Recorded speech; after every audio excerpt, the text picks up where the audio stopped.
So with that, I'll begin the state of the city. So it's been an exciting 3 years serving as mayor of the city of Amsterdam. That's now in the history books. I'm pleased and eager to share a number of our successes and talk about some of the challenges that lie ahead. First off, I want to thank the Common Council for working proactively together this past year.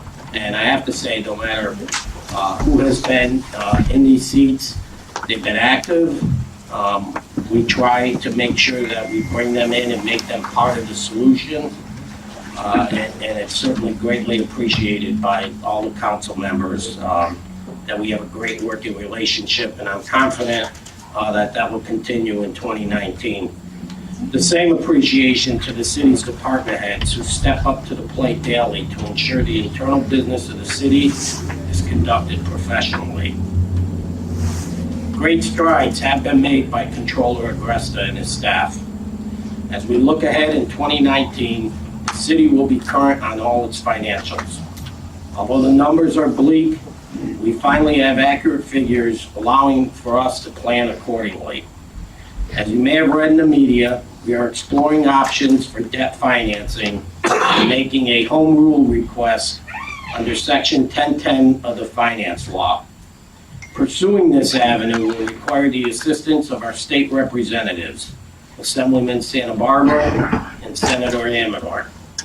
For too many years, the city's finances have been cloaked in darkness. This administration made a promise to fix the city's finances.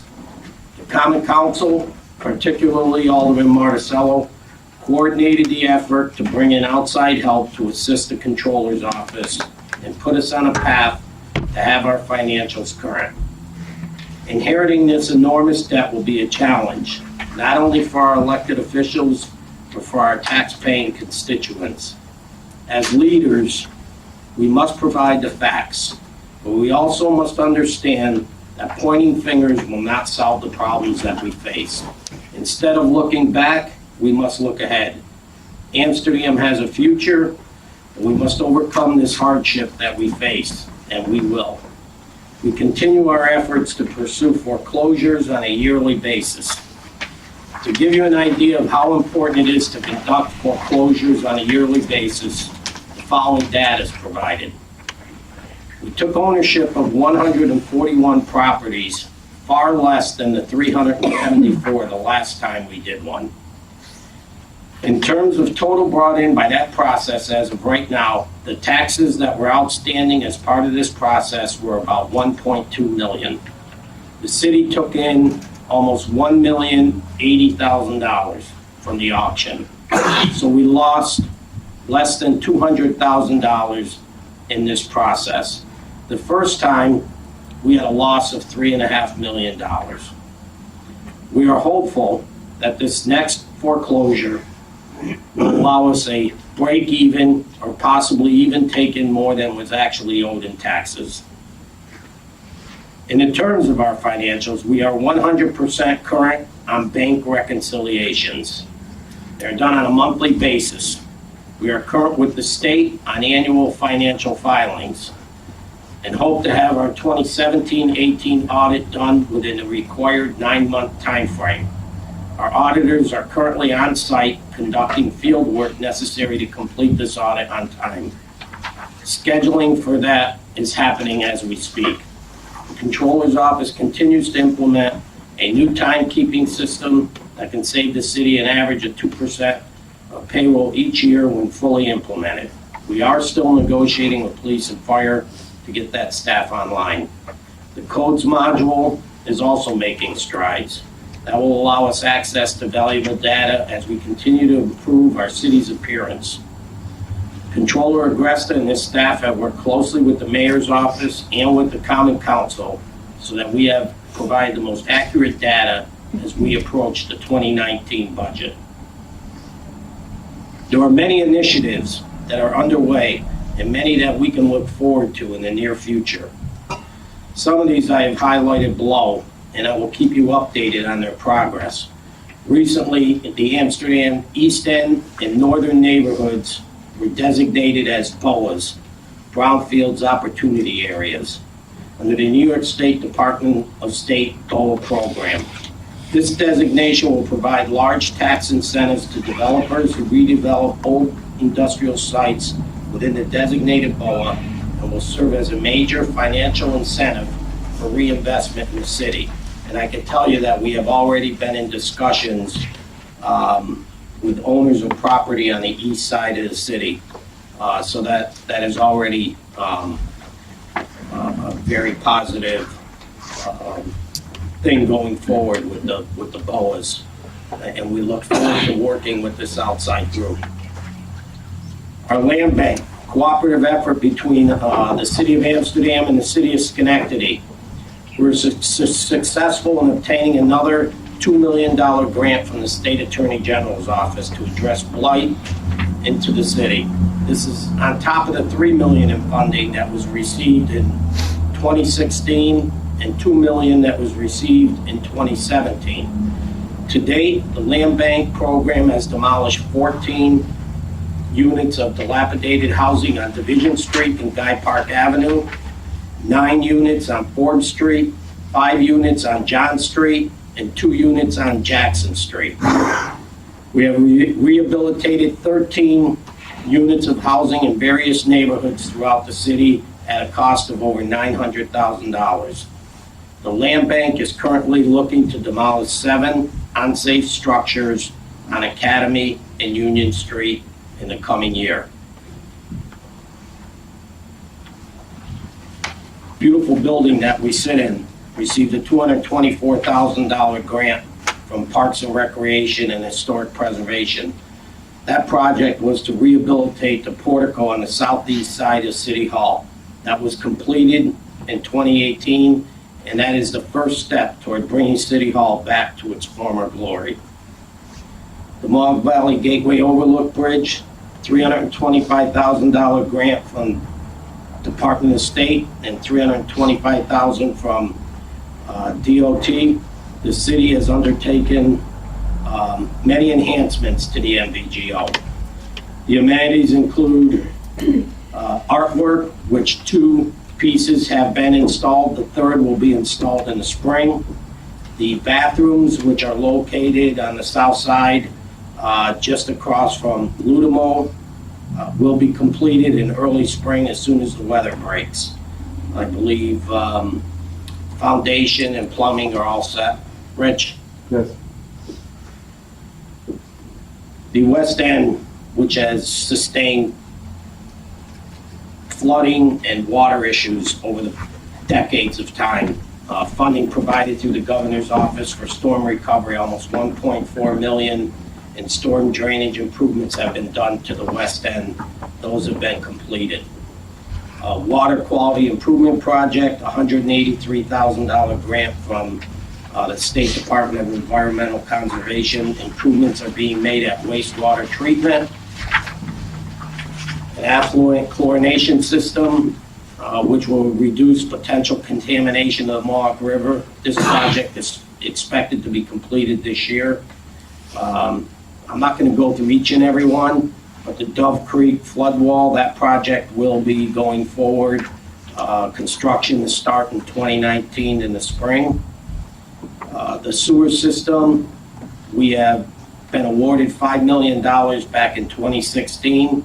To date, several projects have been completed, including sewer reconstruction of Sloan, Sanford, Forest, Route 30, and Pershing Road.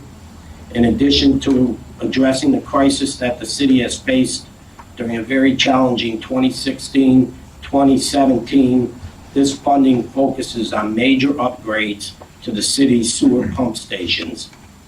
Failures at these pump stations have been a major factor in discharges of untreated waste, and major capital investment in these is required to bring these stations up to current standards and provide a high degree of reliability.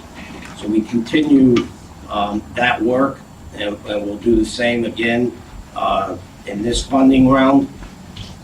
For the water department, the city received $5.5 million in EFC funding to improve the water treatment plant, repaint the Locust Avenue and Teckler water towers, and to address problems with the water distribution system. The water tanks were in very, very poor condition. They had been left without any improvements in some close to 20 years. So it was a very important project for us to get done. We continue with the zombie properties. That funding was a $150,000 grant. A building coordinator was hired and continues to do a great job, undertaking a wide range of activities, including building condition surveys, coordination with building inspectors, outreach to property owners who are in danger of foreclosure, and dealing with lenders. This grant also pays for outside counsel to bring code violators to court. The Sentinel project, now complete. 55 full-time jobs and 11 part-time jobs. The former Wrestling Hall of Fame, we received a $500,000 Restore New York grant, combined with private sector investment dollars from Cranesville Properties. These buildings are undergoing a major restoration and serve as an investment and incentives to reinvest in our downtown. Microtel Hotel, one of the key factors in Amsterdam being able to compete and to attract and to continue to grow. This is a key project that received a $1.2 million grant in the CFA round for construction of a 64-room Microtel Hotel by Wyndham. This will be off of 5S, right as you pass the gas station in between Valley View and the Stewarts. The Chalmers site, $1 million grant was awarded in the CFA round for a mixed-use redevelopment. Again, this is a key component to Amsterdam's rebirth and seeing growth not only on the south side, but I'm a firm believer that this site will encourage development not only on the south side, but in our downtown core. We're looking to get full approval. We did get complete unanimous approval from the county, the city, and the school district, which was a great sign of cooperation and seeing the potential of this development.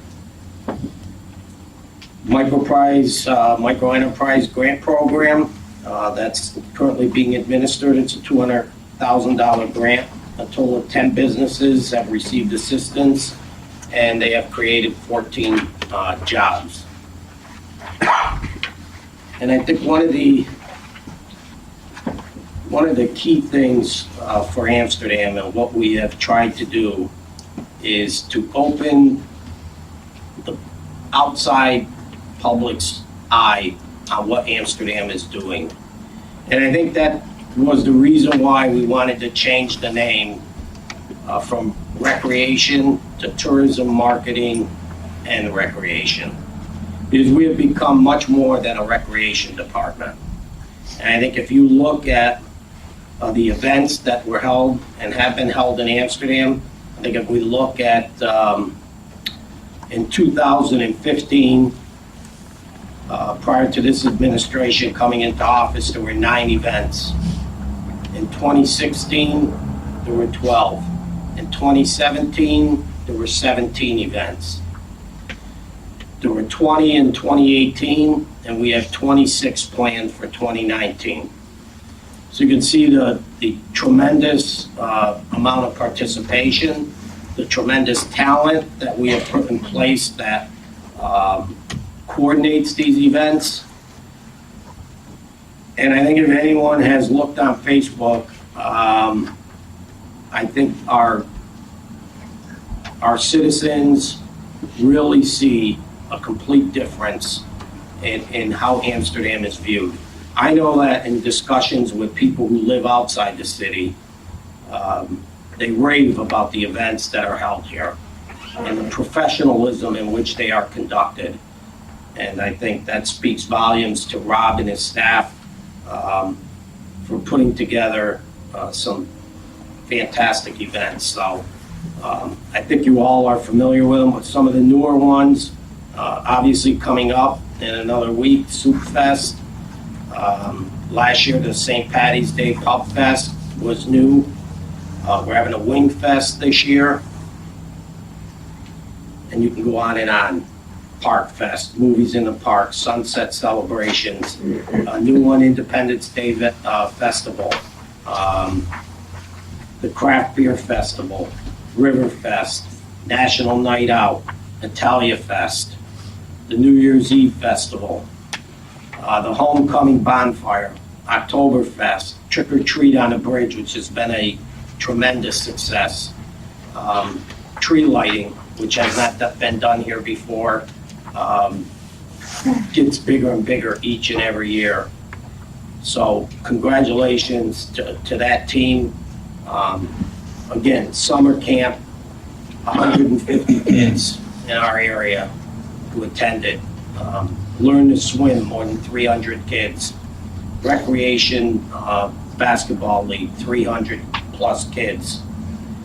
These are opportunities for our youth to really give parents an option when there are no others. So again, you guys did a great job, and I'm very proud of you. And we could go on with the staff preparing the DRI, the Downtown Revitalization Initiative. Danielle was instrumental in putting that packet together, which ultimately was successful in getting Amsterdam $10 million. So when you have this type of talent and you have this type of team in place, Amsterdam has a lot of room for growth. And so the reason I say is we can't stick our head in the sand because we face financial difficulties. We have a lot of positives. We have to keep moving the city forward, and we'll come through this. And when you have a team in place such as we do, and that speaks for everyone that's a leader here in this city has done a tremendous job. And I applaud each and every one of them for sticking to the plan of what we believe in, and that is making Amsterdam better. And whether that's a DPW person, or that's someone working in recreation, or the police, or the fire, I think everyone makes Amsterdam proud. I certainly know that I am.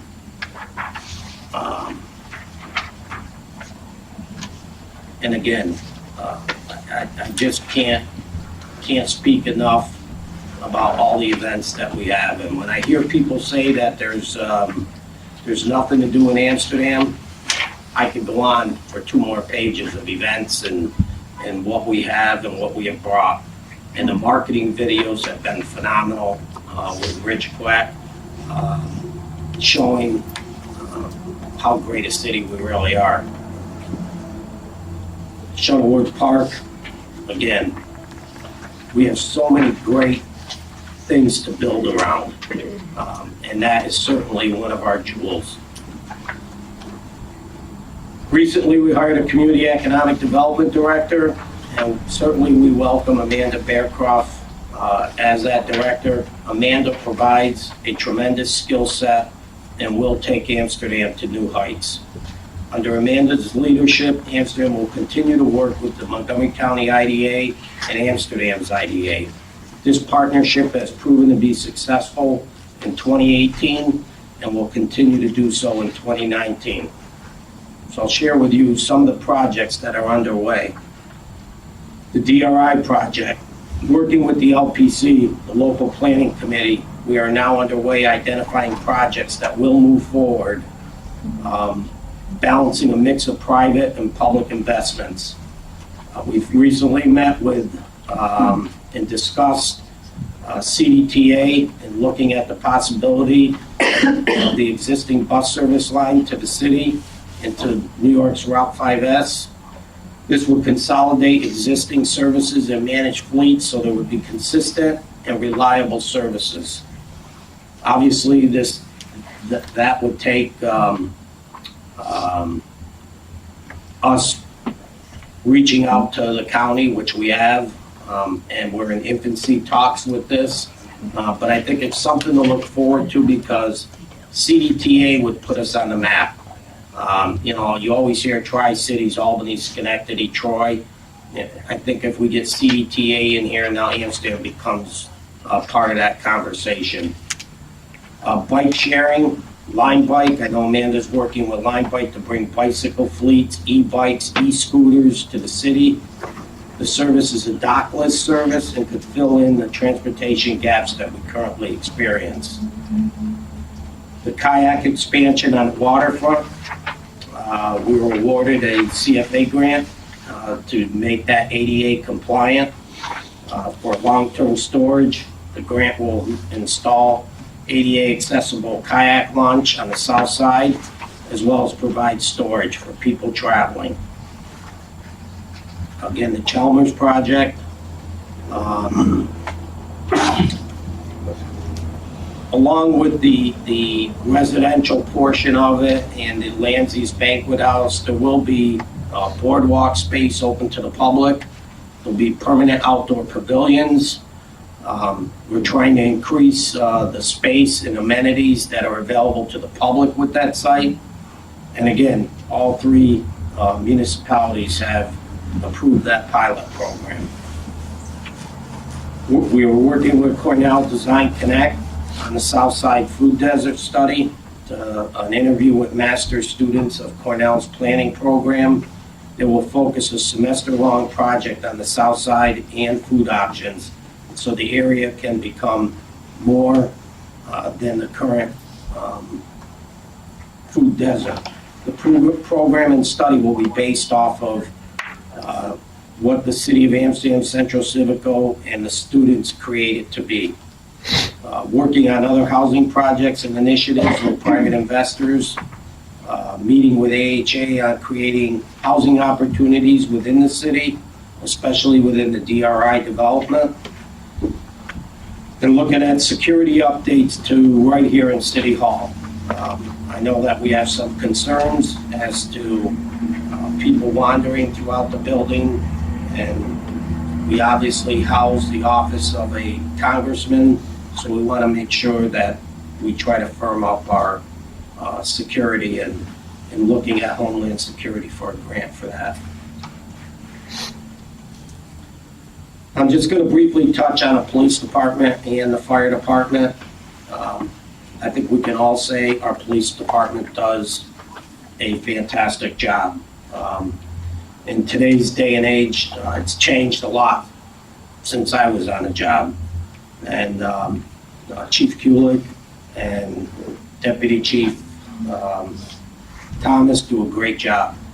And we're certainly proud of them. And the fire department, the ambulance transport has been a success, and I believe that our revenue will certainly exceed projections. So we are extremely proud of them. I don't know if any of you saw recently where the rescue of the dog on the locks was conducted. Just one of the many things that we take for granted. So again, we're extremely happy, extremely proud of the job our public safety force does. And I think in these times when we face budgetary crises, we have to be very careful that we don't jeopardize the thing that is most important to us, and that is safety. And so, we will do all we can to be conscious of the budgetary restraints we are under, but we also must balance that with what our citizens not only expect, but in my opinion, require. So we will continue to work closely with public safety and managing and keeping costs down as much as we can, but remembering always that it is the integral part of attracting people to your city is what is the safety of your city. And so we encourage them to continue to do the job that they continue to do, and they'll always have the support of the mayor's office. I know the engineer's office has been pretty busy. Church Street reconstruction, which will take place in the spring. It's going to cause some traffic concerns as we go forward, but that's a $1.9 million reconstruction project. And hopefully we'll put to rest a lot of the concerns that residents in that area have. The Bridge New York program recently announced $3 million grant. The road program was successful, $1.4 million that we utilized, and we did finally pave the library parking lot as well as City Hall, which had not been done in decades. And I won't go through, but a very fine job in getting grants. The engineer's office issued 456 building permits, 192 electrical permits, 119 plumbing permits, and 110 heating permits. I think one of the areas that goes most unnoticed and is very difficult to talk about is human resources, and Pat and her full staff of people. They couldn't make it. I mean, when you look at, I think we have, maybe 200 employees. Right? We have one person basically doing human resources. I don't know that you'll find another city anywhere in the country that can attest to that. I don't even want to bring up the pay scale that position pays, but it's truly dedication. It's love for her city. It's really something that I'm extremely proud of, and the fact that to address contracts is a very difficult thing. And I don't know how many people are familiar with contract negotiations, but to make these incremental changes that are so desperately needed, that have not been done in years, go vastly unspoken about, and can't put a dollar or a price tag on it. But they are truly what needs to be done. And you can't go from 0 to 60 in one round of negotiations. But we have made tremendous progress. And I can't thank you enough, Pat, for the job that you do and for the dedication that you show. I know when we took over, we faced a PESH fine of $250,000 for not complying with various trainings. I know that we are current on all trainings. So again, I can't stress it enough. Sorry, Cal, I can't go through this whole assessment. I'd have to open up the annex building and go with you. I'd be very happy if you did. I think everyone is aware of how professional Cal is, how efficient, and how dedicated to his position he is. And the city's fortunate to have him, and we're not going to have him for very much longer. So I know that he will leave the city in the best possible shape and be able to give some clear and great advice before he leaves. So in light of some of the great positives that we have, and I think one of the most important things is putting great people around you is what makes anything successful, whether it's politics or a business. And I think we have really tried to do that, and I think we've hit a home run. And so the groundwork is laid for the future with filling the CEDD position, with getting us visibility to the outside through marketing and tourism, things that have never been done before. I think as we look ahead, one of the main things that I think that this administration has to finish, and hopefully if we're giving another 4 years, is the update the LWRP and to redo the comprehensive plan so that we lay a footprint for anyone else who comes in here, any other mayor, that there is a plan that will take us out 10, 12, 15 years. So with that being said, we are facing a serious budget deficit. And that deficit has been growing for a considerable amount of time, largely going unnoticed and unverified until recently. This administration promised fiscal responsibility and accountability, and we can say, at least that now, we have current, reliable financial data. We face a crisis of sorts. Due to this deficit, steps must be taken to protect the city. As previously discussed, we will explore deficit borrowing and require all department heads to examine their proposed budgets carefully. As elected officials, it is our responsibility to ensure that we are taking all the steps necessary to protect our residents. Although we face significant challenges, let us not make the mistake of going backwards. We have made great strides, and Amsterdam has a bright future ahead. We have a great team in place, a team that takes great pride not only in their duties, but in seeing their community grow. Being awarded the DRI is a huge stepping stone for Amsterdam's success and its future. And as we look ahead, we can see the Chalmers site development, a proposed micro-hotel on the south side, $10 million to revitalize our downtown, investments in our infrastructure, a complete rehab of 2 water tanks, over $9 million in improving our wastewater and water treatment plants, and more applications for funding coming in 2019. We will continue to apply for grants, and we will continue our great relationship with all our representatives.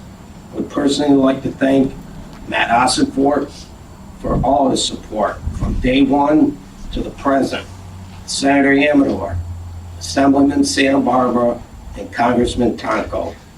We will and we must continue to work together to move Amsterdam forward. Thank you.